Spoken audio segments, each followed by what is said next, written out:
Hi friends, நம்ம விஜய் மல்லி ஸ்டோரியில் விஜயை பார்த்து எல்லாரும் கேட்க வேண்டிய ஒரே ஒரு கேள்வி என்ன அப்படின்னு பார்த்தீங்கன்னா, இவ்வளவும் ஆயிடுச்சு விஜய், நீங்கள் என்ன பண்ண போகிறீங்க அப்படிங்கிறது தான் வந்துட்டு எபிசோட்லேயும் வந்துட்டு இனிமேல் காமிக்க இருக்காங்க அப்படின்னு சொல்லலாம். இப்போ வரைக்குமே வந்து விஜய் மல்லி சீரியலில் வந்துட்டு ரொம்ப சுவாரஸ்யமாக தான் போயிட்டுருக்கு. எப்போ தான் இந்த பேய் வந்துட்டு போவா விஜய் விட்டு அப்படிங்கிற மாதிரி இந்த சுடரை சொல்லலாம் அப்படின்னே சொல்லலாம். ஏன்னா நிஜமாவே அப்படி தாங்க அவங்களோட லைஃப்பும் ஆயிடுச்சு. ஏன்னா விஜய் வந்து பாத்தீங்கன்னா மந்திரிச்சுட்ட கோழி மாதிரி வந்து பாத்தீங்கன்னா ரேணுகா அண்ட் தென் சுடர் அப்படின்னு ரேணுகாவை நடிக்கிற இந்த சுடர் பின்னாடியே தான் சுத்திட்டு இருக்காரு. வேற வழி இல்லை. ஏன்னா வந்து அவ முக பாவனைகள் ஒரே ஒரு ரீசனை வச்சுட்டு அவ தான் ஒய்ஃபுன்னு சொல்லிட்டு அவளை விட்டு கொடுக்காம இந்த விஜய் வந்து பேசிட்டே இருக்காரு. அதனாலேயே நம்ம வந்து விஜய் என்ன சொல்லலாம்னா, விஜய்க்கு வந்து இந்த சுடரோட பேய், அதாவது ரேணுகாவோட பேய் பிடிச்சிருச்சு அப்படின்னே சொல்லலாம். ஸோ பேய் பிடிச்ச ஒருத்தவங்க கூட எப்படி வந்து மல்லி வாழுவாங்க? கண்டிப்பா வாழ முடியாது இல்லையா?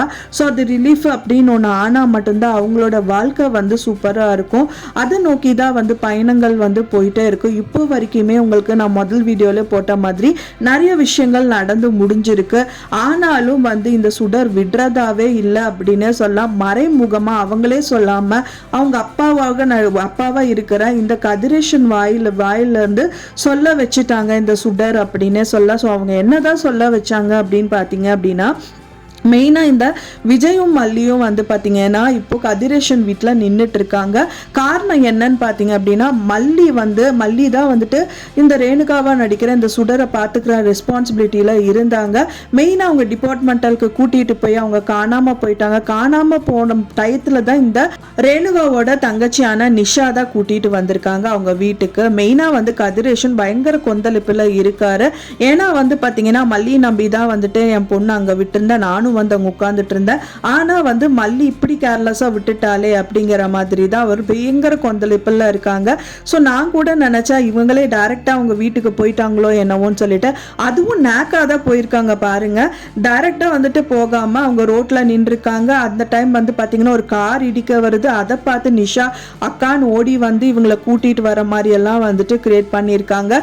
ஸோ ஒரு பர்சன் கூட யாருக்குமே டவுட்டு வராத மாதிரி தான் இந்த சுடர் வந்து அவங்க வீட்டில் போய் இருக்காங்க. இருக்கிறது மட்டும் இல்லாம விஜயும் வந்துட்டு ஒரு வழி பண்ணி எடுத்துடுறாங்க அப்படின்னே சொல்லலாம். முதல்ல வந்து பாத்தீங்கன்னா நீங்களாச்சும் உங்க வேலையாச்சுன்னு சொல்லிட்டு மல்லி வந்துட்டு இந்த சுடர் வந்து அவங்க அப்பா வீட்டுக்கு ஆர்த்தி எடுக்கும் போது அவங்க இன்சல்ட் பண்ணிட்டாங்க, வீட்டுக்கு கூப்பிடலன்னு சொல்லிட்டு மனோகர் அண்ணா கூட வெளியில வந்துட்டாங்க. அப்படி இருந்து விஜய் விடாம வந்து மல்லிக்கு கால் பண்றது, செருப்பு கால் கூட இல்லாம நடந்து வந்து மல்லி வீட்டுல, அதாவது அன்னபூர்ணியம்மா வீட்லயே வந்து 2 பேர் இருக்கிறதுங்கிற மாதிரி எல்லாம் காமிச்சாங்க. அதுக்கப்புறமும் வந்துட்டு இந்த பொண்ணு, அதாவது ரேணுகா வந்துட்டு இருக்க மாட்டான்னு சொல்லிட்டு விஜய் கூடயே வந்து தங்க வைக்கிறது, அவங்க கூடயே வந்து இந்த கதிரேஷன் வந்து இருக்கிறதுங்கிற மாதிரி எல்லாம் நிறைய விஷயங்கள் பண்ணாங்க.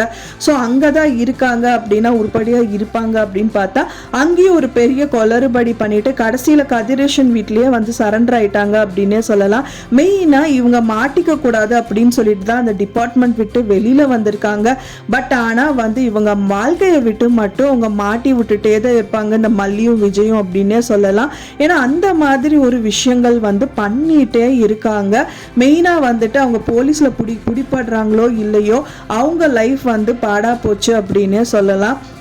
ஸோ டாக்டர், அதாவது வந்து போலீஸ்கிட்ட வந்து அவங்க மட்டும் கையில் சிக்கியிருந்தாங்க அப்படின்னா வந்துட்டு கண்டிப்பாக போலீஸ் ஸ்டேஷனுக்கு தான் போயிருப்பாங்க. ஆனால் அது அவங்க கண்டிப்பாக விழுகக்கூடாதுங்கிறதுக்காக தான் இப்போ கதிரேஷன் வீடு வந்து ரொம்ப சேஃப்டின்னு நினச்சிட்டு தான் இப்போ அங்கே போயிருக்காங்க. ஏன்னா கதிரேஷன் சாதாரண ஆள் கிடையாது, ரொம்ப ரிச்சான பர்சன். அவர் நினச்சா என்ன வேணால் பண்ணலாம். ஸோ உங்கள் பொண்ணு அப்படிங்கிறதுனால கண்டிப்பாக வந்துட்டு போலீஸே வந்தாலும் அவள் பைத்தியம் பிடிச்சவன், நீங்கள் என்னென்னமோ சொல்கிறீங்க, வேற யாரோ பார்த்துட்டு சொல்கிறீங்கன்னு சொல்லிட்டு துரத்தி விடுறதுக்கு சான்ஸ் நிறையாவே இருக்குது. ஸோ அந்த டயத்து இது நல்ல டைம் அப்படின்னு சொல்லிட்டு தான் அவங்களும் வந்து பார்த்தீங்கன்னா அங்கே போய் உட்கார்ந்துட்டு இருக்காங்க அப்படின்னே சொல்லலாம். ஸோ அது மட்டும் இருந்தால் கூட பரவாயில்ல, அவங்க பேசாமல் விஜய் மல்லியும் விட்டுட்டு வந்துடுவாங்க. ஆனால் விஜயை வந்து இருக்க வைக்கிறதா சொல்லி இந்த கதிரேஷன் வந்து சொல்லிட்டு இருக்காரு, மாப்பிள்ள நீங்கள் இங்கே இருந்து தான் ஆகணும், என் பொண்ணு கூட நீங்கள் இருந்து தான் ஆகணும் அப்படிங்கிற மாதிரி கம்பல் பண்ணுறாரு. முதலாவது ரெக்வஸ்ட் பண்ணாரு, இப்போ வந்து கம்பல் பண்ணி ஆர்டரே பண்ணுறாரு அப்படின்னு சொல்லலாம். ஆனா வந்து காரணம் மல்லி தான். மல்லி பார்த்துருந்தா என் பொண்ணு நல்லா இருந்திருப்பா அங்கேயே. இப்போ மல்லி பார்க்காததுனால வந்துட்டு நாங்களே என் பொண்ணை பார்த்துக்கிறோம், ஆனா கூட நீங்க இருக்கணுங்கிற மாதிரி அவங்க ஒரு செக் பாயிண்ட் வைக்க தான் செய்யறாங்க. மல்லி முதல்ல நினைப்பாங்க, நானாச்சு என் வேலையாச்சுனாவது நான் இருந்திருப்பேன், இவர் பின்னாடியே வந்துட்டு நாங்க இருக்கேன்னு சொல்லிட்டு எல்லாம் பண்ணிட்டு இப்போ ஃபைனலா வந்து மறுபடியும் இழுக்க பாக்குறாங்களே, இவர் என்ன சொல்றாரு அப்படிங்கிற மாதிரி தான் அவங்களுக்கும் மனசுல இருக்கும். ஸோ அதை நோக்கி தான் வந்து எபிசோட்ஸும் போக இருக்கு. அவர் மட்டும் வாயை திறந்து நான் இங்கே இருக்கேன்னு சொல்லிட்டாங்கன்னா மல்லியோட நிலைமை அவ்வளோதான். அவர் மட்டும் இருக்க மாட்டேன்னு சொல்லிட்டாங்க, மல்லி கூடயே திரும்ப வந்துட்டாரு அப்படின்னா ரொம்பவே நல்லா இருக்கும். ஸோ அதை தான் எல்லாருமே விரும்புறாங்க. ஸோ வெயிட் பண்ணி பார்க்கலாம் ஃப்ரெண்ட்ஸ், என்ன நடக்க போகுது அப்படின்னு சொல்லிட்டு. நான் சொன்ன இந்த தகவல் உங்களுக்கு பிடிச்சிருந்தா மறக்காம லைக் பண்ணுங்க, ஷேர் பண்ணுங்க, கமெண்ட் பண்ணுங்க, சப்ஸ்கிரைப் பண்ணுங்க. மேலும் இன்னொரு மல்லி சீரியல் அப்டேட்டோட நெக்ஸ்ட் மீட் பண்றேன். தேங்க்ஸ் ஃபார் வாட்சிங் மை வீடியோ ஃப்ரெண்ட்ஸ். நெக்ஸ்ட் வீடியோல பார்க்கலாம்.